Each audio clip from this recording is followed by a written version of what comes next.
அஸ்ஸலாமு அலைக்கும் வரஹ்மத்துல்லாஹி வபரகாத்துஹு.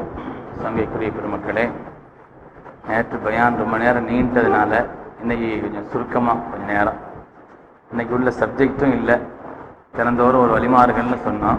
அது இன்ஷா அல்லாஹ் நாளைக்கு அந்த சப்ஜெக்ட். ஏன்னா ஒரு வழிமாறை படுத்தி சொல்லணுமானா குறைஞ்சது ஒரு 15-20 நிமிஷமாவது வேணும். இப்போ அதனால நேற்று கொஞ்சம் ஹிதர் அலைஹிஸ்ஸலாம் தொட்டாலே ரொம்ப நீளமாக போகிறது தான், ரொம்ப சுருக்கணும், இருந்தாலும் நீண்டுருச்சு. இன்ஷா அல்லாஹ் குர்ஆனில் சொல்லப்பட்ட வழிமார்களில் ஒருவர் அந்த தொடரில் நாளைக்கு இன்ஷா அல்லாஹ் சொல்லிக்கிறோம். இன்னைக்கு செய்தனா அலி இப்னு அபீ தாலிப் ரலியல்லாஹு தஆலா அவங்களுடைய நினைவு நாளாக இருக்குது. வழிமார்களுடைய எல்லா தரீகாக்களும் போய் சேர்ற இடம் ஹஜ்ரத் அலி ரலியல்லாஹு தஆலா அவங்க தான் ஞானத்தின் கருவூலம். சூரத்துல் ஃபாத்திஹாவுக்கு நான் விளக்கம் எழுதி அதை வைத்தால் 70 ஒட்டகைகள் சுமக்கும்னு சொன்னாங்க. 70 ஒட்டகைகள் சுமக்கும், அந்த அளவுக்கு அல்லாஹ் தஆலா அவங்களுக்கு ஞானத்தை கொடுத்திருந்தான். அவங்க பெற்றிருந்த கல்வி, அவங்களுடைய அறிவு, அது மாதிரி அவங்களுடைய வீரம், மதிநுட்பம், எந்த காரியத்திலையும் முந்தக்கூடிய ஒரு தன்மை என்பதை பார்த்தால் அதற்கு அலி ரலியல்லாஹு தஆலா அவர்கள் கண்மணி நாயகம் ஸல்லல்லாஹு அலைஹி வஸல்லம் சொன்னதை போல, நான் இல்மினுடைய பட்டணம் என்றால் அதனுடைய தலைவாயில் அதற்கு அலி ரலியல்லாஹு தஆலா அவர்கள் தான் என்று சொன்னார். எந்த கேள்வி கேட்டாலும் பதில் சொல்வதற்கு திறமை, எப்படிப்பட்ட காரியத்திலும் அதை தெளிவுபடுத்தக்கூடிய அந்த ஆற்றல் அதற்கு அலி ரலியல்லாஹு தஆலா அவங்கள்ட்ட இருந்துச்சு. செய்தனா உமர் இப்னு கத்தாப் ரலியல்லாஹு தஆலா சொல்றாங்க, அலி ரலியல்லாஹு தஆலா அவங்களுக்கு மேல எனக்கு கொஞ்சம் பொறாமைன்னா அதெல்லாம் நம்ம பொறாமை மாதிரி இல்லை. அவங்களுக்கு வர்ற பாக்கியம் எல்லாம் போய் அது நமக்கு வரணும் அப்படின்னு நினைக்கிறது இல்லை. நமக்கு அது கிடைச்சிருந்தா நல்லா இருந்திருக்குமேங்கிற ஒரு ஆசை. அந்த அடிப்படையில் சொன்னாங்களா, உலகத்துல யாருக்கும் இல்லாத ஒரு மகத்தான பாக்கியம் அதற்கு அலி ரலியல்லாஹு தஆலா அவங்களுக்கு கிடைச்சி. குறிப்பா 3 பாக்கியம் சொன்னாங்களாம். அதுல 1வது எனக்கு கிடைச்சிருந்தா நான் ரொம்ப சந்தோஷப்பட்டிருப்பேன் நாங்களாம். 3 என்னன்னு சொன்னா, முதலாவது காரியம் ஹஜ்ரத் சையதத்துனா ஃபாத்திமா ரலியல்லாஹு தஆலா அன்ஹா அவர்கள் மனமுடித்தது, ஸல்லல்லாஹு அலைஹி வஸல்லம் மனமுடித்து கொடுத்தது. இது எவ்வளவு பெரிய பாக்கியம்!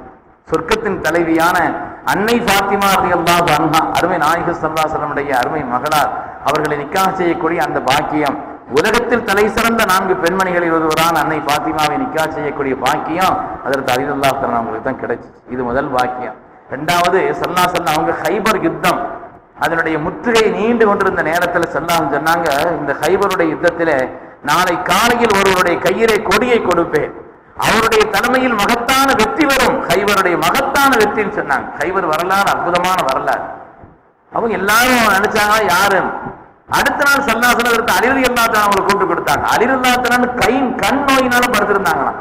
ஸல்லல்லாஹு அலைஹி வஸல்லம் தங்களுடைய முபாரக்கான எச்சியை தொட்டு அவங்களுடைய கண்ணில் தடவி அதுக்கு பிறகு அவங்களுடைய கையில கொடியை கொடுத்தாங்க. மகத்தான வெற்றி. ஒரு ராயத்து யௌம ஹைபர், ஹைபருடைய அந்த நாளின் பொழுது ஸல்லல்லாஹு அலைஹி வஸல்லம் அந்த கொடியை கொடுத்தாங்களே, யாரும் 100 பேர் சேர்ந்து தூக்க முடியாத அந்த கோட்டையினுடைய கதவுகளை அதற்கு அலி ரலியல்லாஹு தஆலா ஒரு ஆளா நின்று தூக்கினாங்க.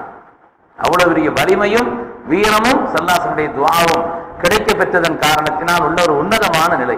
3வது என்னன்னு சொன்னா, ஆயத்து நஜ்வா சொன்னாங்களாம். குர்ஆன் ஷரீஃப்ல ஒரு ஆயத்து இருக்குது, மா அமில பிஹா அஹதுன் கப்லி. அதற்கு அலி ரலியல்லாஹு அவங்களே சொல்றாங்க, எனக்கு முன்னால் அதை கொண்டு யாருமே அமல் செய்தவங்களே கிடையாது. அந்த ஆயத்தை கொண்டு எனக்கு முன்னால யாரும் அமல் செய்யல. ஒரு யாமர பிஹா அஹதுன் பாதி, கியாம நாள் வரை எனக்கு பின்னால யாரும் அமல் செய்யவும் முடியாது. அப்படி ஒரு ஆயத்தை அல்லாஹ் குர்ஆன்ல தந்திருக்கிறான்னு நாங்களாம். அதற்கு அல்லாஹ் தஆலா அது குறித்து சொன்னாங்க, ஆயத்து நஜ்வாவுடைய ஆயத்துன்னு சொன்னாங்க. ஸல்லல்லாஹு அலைஹி வஸல்லம் எல்லாரும் நினைச்சு இந்த முனாஃபிக்கீன்கள் எதையாவது போய் போய் போய் போய் கேட்டுக்கிட்டே இருக்கிறது, அவங்களுடைய நேரத்தை பாழாக்கிறது. ஸல்லல்லாஹு அலைஹி வஸல்லம் நேரம் நம்ம நேரம் மாதிரி இல்லையே. அப்ப அவங்களுடைய நேரத்துல இப்படி நிறைய குறுக்கிட்ட உடனே அல்லாஹ் தஆலா ஒரு சட்டம் போட்டுட்டான்.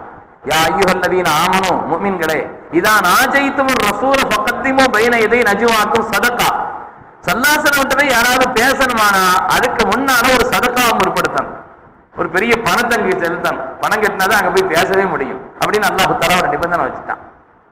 இது நிபந்தனை வச்ச உடனே ஏழை முஸ்லிம்களுக்கு கஷ்டமா போச்சு. அப்ப அதனால அவங்களுக்கு ரொம்ப பெரிய மனசு வேதனையா போயிடுச்சு. ஸல்லல்லாஹு அலைஹி வஸல்லம் நம்ம எல்லாம் போய் பேச முடியாதோ அப்படி ஒரு நிலை வந்துருச்சோம். முனாஃபிகீன்கள் இப்ப பூரா அந்த லிஸ்ட் பூரா ஒதுங்கிருச்சு. பணம் உடனே அவங்க பூரா ஒதுங்கிட்டாங்க. அதுக்கு பிறகு இந்த ஏழை முஸ்லிம்களுக்கு இப்படி ஒரு சிரமமான உடனே அல்லாஹ் தஆலா அதுக்கு பிறகு அந்த ஆயத்தை மாத்தி சட்டம் இறக்கணும். அந்த ஆயத்தை அல்லாஹ் நீக்கிட்டான். இறக்கின அந்த ஆயத்தினுடைய சட்டத்தை நீக்கி விட்டான்.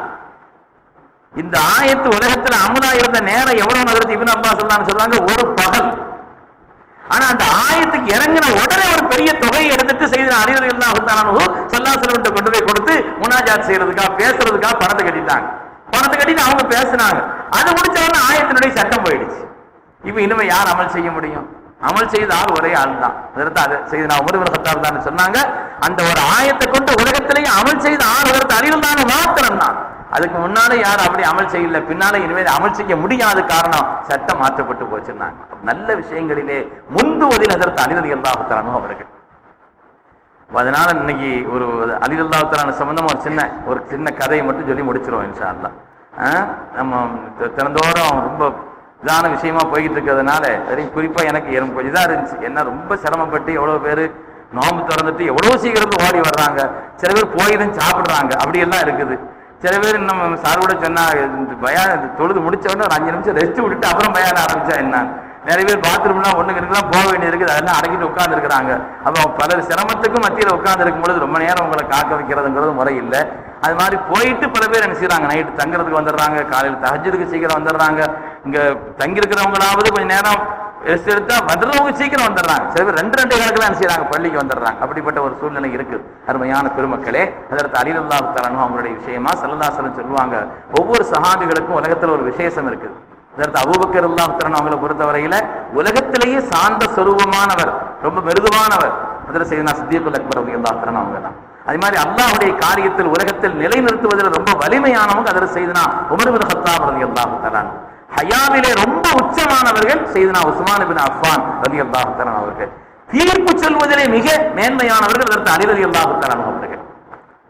ஹலால் ஹராமை பிரித்து சொல்வதிலே ஃபிக்ஹுடைய சட்டத்திலே மிக கெட்டிக்காரர்கள் யாருன்னு சொன்னா சையதுனா முஆத் இப்னு ஜபல் ரலியல்லாஹு தஆலா அவர்கள். அதே மாதிரி அஃப்ரதுஹும் ஸைத் இப்னு சாபித், மக்களுடைய இந்த வராசத்து சொத்து பிரிப்பு சம்பந்தப்பட்ட அந்த கணக்கிலே ரொம்ப தேர்ச்சி பெற்றவர்கள் சையதுனா ஸைத் இப்னு சாபித் ரலியல்லாஹு தஆலா அவங்க தான். அதே மாதிரி வாக்கரஹும் உபய் இப்னு கஅப், குர்ஆன் ஓதுவதிலே ரொம்ப பெரிய காரி யாருன்னு சொன்னா அதற்கு உபய் இப்னு கஅப் ரலியல்லாஹு தஆலா. நன்னம்பிக்கையாளர் என்று எடுத்தால் லிக்குல்லி உம்மத்தின் அமீன் வ அமீனு ஹாதிஹில் உம்மா அபூ உபைத் பின் ஜர்ரா. ஒவ்வொரு சமுதாயத்துக்கும் அல்லாஹ் ஒரு நன்னம்பிக்கையாளரை தந்தான். இந்த சமுதாயத்திற்குண்டான ஒட்டுமொத்த நன்னம்பிக்கையாளர் என்று எடுத்தால் அதற்கு அபூ உபைதா ரலியல்லாஹு அன்ஹு சொன்னாங்க.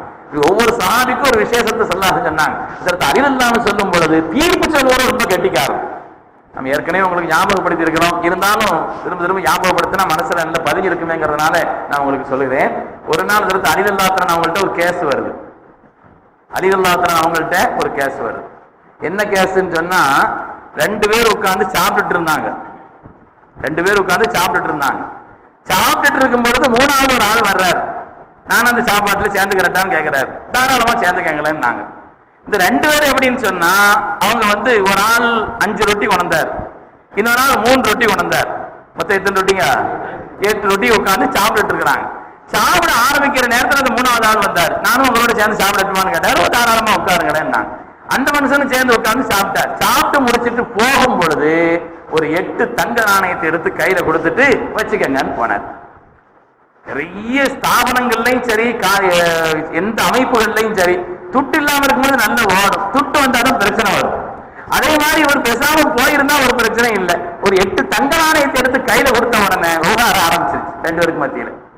விவகாரம் இன்னைக்கு நிறைய இந்த சமுதாயத்தினுடைய நிறைய பிரச்சனைகள் கோர்ட்ல போய் இருக்குது, பார்க்கத்தான் செய்யறோம். நம்ம மாவட்டத்துல நடந்த ஒரு சம்பவம், கோர்ட்ல ஒரு கேஸ் போச்சு. என்ன தெரியுமா? கத்தீப் அவர்கள் குத்துபா ஓதும் பொழுது இந்த ஆசான் மாதிரி ஒண்ணு எடுத்து கொடுக்குறாங்க இல்லையா, மோதினார் எடுத்து கொடுக்கணுமா, கத்தீப் தானே எடுத்துக்கறணுமா, கோர்ட்டுக்கு போயிடுச்சு.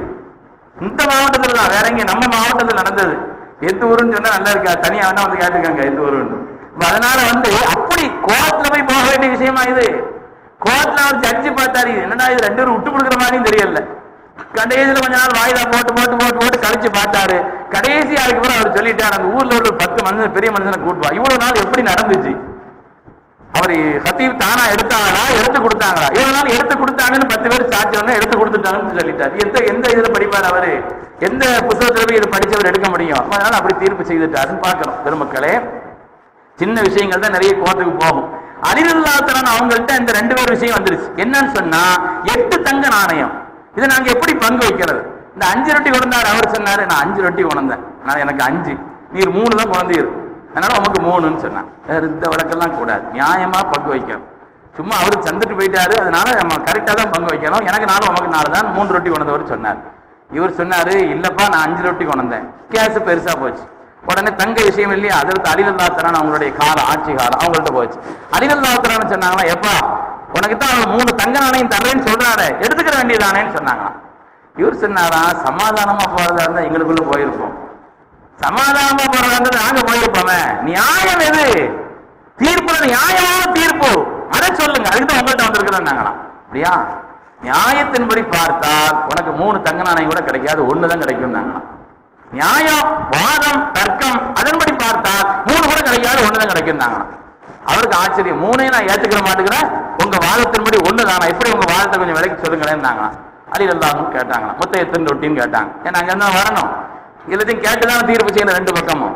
அதனால மொத்தம் எத்தனை ரொட்டின்னு கேட்டாங்க. 8 ரொட்டி. 8 ரொட்டி எத்தனை பேர் சாப்பிட்டுக்கிறீங்க? 3 பேர் சாப்பிட்டுக்கிறீங்க. ஒவ்வொரு ரொட்டியும் 3ஆ பங்கு வைங்கன்னாங்களாம். ஒவ்வொரு ரொட்டியையும் 3ஆ பங்கு வைங்க. எம்மோனு 24 துண்டாச்சு. இவ 24 துண்டை 3 பேரும் சாப்பிட்டுக்கிறீங்க. அப்ப 8, 16, 24 24 துண்டை பிரிக்கிறதா இருந்தா 8 ஒரு ஆள் 8 துண்டு சாப்பிட்டுக்கிறாங்க. இப்ப கேட்டாங்களா, நீ எத்தனை ரொட்டி கொண்டு வந்தேன்? நான் 3 ரொட்டி கொண்டு வந்தேன். ஒரு ரொட்டியை 3 துண்டு ஆக்கினா மொத்தம் எத்தனை துண்டு வருதுன்னு கேட்டாங்களாம். 9 துண்டு வருது. நீர் எத்தனை சாப்பிட்டுருக்கிறீங்கன்னு கேட்டாங்களாம். அந்த 9 துண்டுல நீங்க கொண்டு வந்த 3 ரொட்டியில எத்தனை துண்டை நீங்க சாப்பிட்டுருக்கிறீங்க? 9 துண்டு. அதுல நான் 8 சாப்பிட்டேன்னா, வந்த ஆளுக்கு 1 கொடுத்துருக்கிறீங்க, 1 துண்டு கொடுத்துருக்கிறீங்க. அவர் 5 ரொட்டி கொண்டு வந்தார், 3 15 துண்டாச்சு. 15 துண்டுல அவர் 8 துண்டு சாப்பிட்டு இருக்கிறாரு, வந்த ஆளுக்கு 7 துண்டு கொடுத்திருக்கிறார். நியாயத்தின்படி பார்த்தால் அவருக்கு 7 தங்க நாணயமும் உங்களுக்கு 1ன்னு சொல்லி செய்த அலிரல்லாஹு தஆலா சொன்னாங்க. ரொம்ப குறுகிய விஷயங்கள், எந்த நுட்பமான காரியங்களையும் கூட உடனடியாக விளக்கம் சொல்லக்கூடிய மகத்தான ஆற்றல் அதற்கு அலிரல்லாஹு தஆலா அவங்களுக்கு உண்டு. அறிவில் அவங்களுக்கு மிஞ்சினால் யாருமே கிடையாது. எப்படிப்பட்ட சோதனைகள் வைத்தாலும் சரி, அதிலெல்லாம் அதற்கு அலிரல்லாஹு தஆலா அவர்கள் மிகைத்திருந்தார்கள். அறிவிலே, ஆற்றலிலே, தீர்ப்பு செய்வதிலே, வலிமையிலே இதில் எல்லாம் அதற்கு அலி ரலியல்லாஹு தஆலா அவங்களுடைய நிகராக உலகத்தில் யாரையும் சொல்ல முடியாது. அந்த அளவுக்கு மேன்மை பெற்றவர்கள். அதனால்தான் அல்லாஹ் தஆலாவினுடைய வஹியை கொண்டு, ரப்பினுடைய உத்தரவை கொண்டு கண்மணி முஹம்மது ரசூலுல்லாஹி ஸல்லல்லாஹு அலைஹி வஸல்லம் தன்னுடைய அருமை மகனார் ஃபாத்திமாவை செய்த அலி இப்னு அபீ தாலிப் ரலியல்லாஹு தஆலா அவங்களுக்கு நிக்காஹ் செய்து கொடுத்தாங்க. அலி ரலியல்லாஹு தஆலா அவங்க விஷயத்துல ஃபாத்திமா நாயி ரலியல்லாஹு அன்ஹா வஃபாத்தினுடைய நேரத்துல ஹஜ்ரத் அலி ரலியல்லாஹு தஆலா ஃபாத்திமா அலி ரலியல்லாஹு தஆலா அவங்களை கூப்பிட விட்டாங்களாம். ஃபாத்திமா நாயகி கனவு கண்டாங்க. அதற்கு அலி ரலியல்லாஹு தஆலா பள்ளியில் இருந்தாங்க. உம்மு ஐமன் ரலியல்லாஹு தஆலா அவங்கள்ட்ட சொல்லி அதற்கு அலி ரலியல்லாஹு கூப்பிட சொன்னாங்களாம். சொன்னாங்களா அவங்க, ராயித்து நபிய ஸல்லல்லாஹு ராயித்து அபி அன் நபிய ஸல்லல்லாஹு அலைஹி வஸல்லம், என்னுடைய தகப்பனாரை நான் கண்டேன், அவங்க என்ன கூப்பிட்டாங்க, அதனால என்னுடைய வஃபாத் நெருங்கிருச்சு, அதனால நான் உங்கள்கிட்ட சில வசியத்தை செய்கிறேன், அதை காப்பாற்றணும்னு சொல்லி சொன்னாங்க. முதலாவது ஊசைக்கும் பி தக்வத்துல்லாஹி அஸ்ஸ வஜல், எல்லா காரியங்களிலும் அல்லாஹ்வை பயந்து நடந்து கொள்ளுங்கள் சொன்னாங்க. அது சொல்றதுக்கு தகுதியான ஸ்ரீதேவி அவங்க. அதனால சொன்னாங்க அல்லாஹ்வை பயந்து நடந்து கொள்ளுங்கள் அப்படிங்கிறத முதலாவது சொன்னாங்க. அதுக்கடுத்து 2வது சொன்னாங்க, எனக்கு பின்னால என் சகோதரி மகள் அதற்கு உமாமாவை நீங்க நிக்காஹ் செய்து தரணும்னு சொன்னாங்க. எனக்கு பின்னால என்னுடைய சகோதரி மகள் அதற்கு செய்ய உமாமா ரலியல்லாஹு தஆலா அவங்கள நீங்க நிக்காஹ் செய்து தரணுங்கிறதை நான் வேண்டுகோள் வைக்கிறேன். 3வதாக அதற்கு ஃபாத்திமா ரலியல்லாஹு தஆலா சொன்னாங்கன்னா, நான் உங்களுக்கு மனைவியா இருந்தேன், நாளை கியாமத்தினுடைய நாளையில் நீங்க உங்களுக்கு செய்ய வேண்டிய கடமைகள்ல நான் ஏதாவது குறைவு செய்திருந்தா அதுக்காக அந்த கியாமத்துல என்ன தண்டிச்சிடாதீங்க, அது விஷயத்துல நீங்க பொறுத்துக்கங்க அப்படின்னு சொன்னாங்க. அதுல ஏதாவது குறைவுகள் செய்திருந்தா உங்களுடைய கண்ணியம் என்ன, உங்களுடைய மேன்மை என்ன, ஏதாவது குறைவு செய்திருந்தா பொறுத்துக்கங்கன்னு அதற்கு அலி ரலியல்லாஹு சொன்னாங்க. அலி ரலியல்லாஹு அவங்கள்ட்ட சொன்னாங்களா, அதற்கு அலி ரலியல்லாஹு சொன்னாங்களா, பாத்திமா இதை சொல்றதுக்குன்னான ஒரு நிலையில இல்லை, நான் தான் உன்னிடத்துல கேட்கணும். நாளை கோடான கோடி மக்களுடைய முன்னிலையில் உன்னுடைய தகப்பனாரும் எங்களுடைய வழிகாட்டியும் தலைவருமான கண்மணி முஹம்மது ரசூலுல்லாஹி ஸல்லல்லாஹு அலைஹி வஸல்லம் முன்னிலையில நான் உன்னுடைய கண்ணியம் தெரியாம ஏதாவது குறைவா நடந்திருந்தா அங்க நீ என்ன சொல்லி காட்டினா என்னுடைய நிலை பரிதாபமாயிரும் பாத்திமா, அதனால அது விஷயத்துல நீ அப்படி சொல்லாத, நான் ஏதாவது குறைவு செய்திருந்தா நீ பொறுக்கணும்னு சொன்னாங்க. அப்படி குடும்பம் தான் நிம்மதியான குடும்பம் பெருமக்கள். நாம அவங்களுக்கு செய்ய வேண்டிய கடமையை செய்யணும் என்று நாம் நினைக்க வேண்டும், அவங்க நினைக்கணும் நாம இவங்களுக்கு செய்ய வேண்டிய கடமையை செய்யணும்னு நினைக்கணும். அப்படி ஒரு குடும்பங்கள்ல என்ன வந்துருச்சுன்னா அந்த குடும்பத்துல நிம்மதி வந்துடும். கையில் அருமையான பெருமக்களே, அப்படிப்பட்ட மேன்மைக்கும் உயர்விற்கும் உரியவர்கள் செய்தன அலி ரலியல்லாஹு தஆலா அவர்கள். அல்லாஹு தஆலா அவர்களுக்கு கொடுத்திருந்த கல்வி ஞானம், அவர்களுக்கு வழங்கியிருந்த அருள் ஞானம், அதே மாதிரி ஆத்மீகமான ஞானம் எல்லாவற்றிலையும் அதற்கு அலி ரலியல்லாஹு தஆலா சிறந்தவர்கள். அவங்களுடைய நினைவு நாளாக என்று இருக்கிற காரணத்தினால இன்ஷா அல்லாஹ் அவங்க பேர்ல ஒரு யாசீன் ஓதி துஆ செய்துட்டு இன்ஷா அல்லாஹ் நாம விடைபெறுவோம். ஆகிரு தாவானா அல்ஹம்துலில்லாஹி ரப்பில் ஆலமீன். அஸ்ஸலாமு. This audio was downloaded from tamilbayan.com.